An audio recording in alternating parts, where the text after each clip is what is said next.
like throwaway lyrics. I don't like filler stuff. So there's a lot of attention paid to the lyrics for sure. Yeah. Was there a part B to that? You take me out of my head, into my body. Now I don't feel so bad. No, I don't feel so bad when you take me out of my head, Heavy is the sound of the upside down. I would say we are alternative rock with a little bit of new wave and Americana influence. Mikey and I are brothers, so I met him quite a while ago.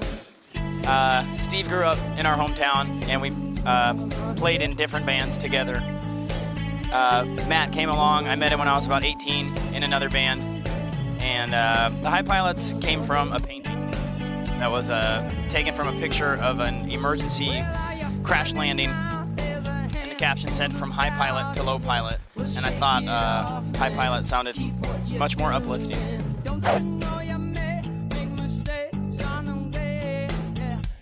Well, it's been about a year and a half since our last record, so there was quite a bit of time to compile 10 songs, and they came out of probably 30 or 40 song ideas at least. Some of those were written in the studio on the fly, and some of them were songs that had been around for that entire year and a half. So I think you just kind of try and put your best foot forward, and it helps to work with producers because you have an outside opinion and unbiased opinion helping pick those songs. So the 10 that we picked seemed to fall under the umbrella of the meaning of Only Human, which is kind of like pick yourself up, dust yourself off. And at the end of making the record, you look back, you're like, oh, these all kind of feel like Only Human, so something worked out. Somebody make a move.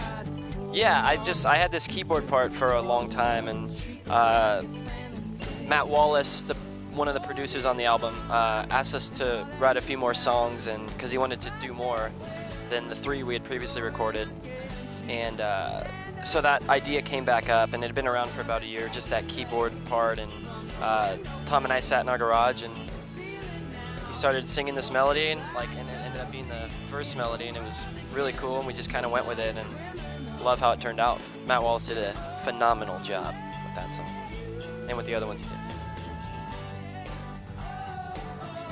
A place called The Pageant in St. Louis. 930 Club in Washington, D.C. is one of our favorites. Steve, you have any favorites? The Beat Kitchen in Chicago is amazing. I think we find the energy of the staff and the kids that show up, kind of no matter where it is, that's kind of what makes the venue, and like gives us energy. Like going back to the last question of how we show up every night and have energy to play a show. It's like staff, it's cool to show up and see familiar faces, you feel comfortable, you know the routine. Those make venues comfortable and cool.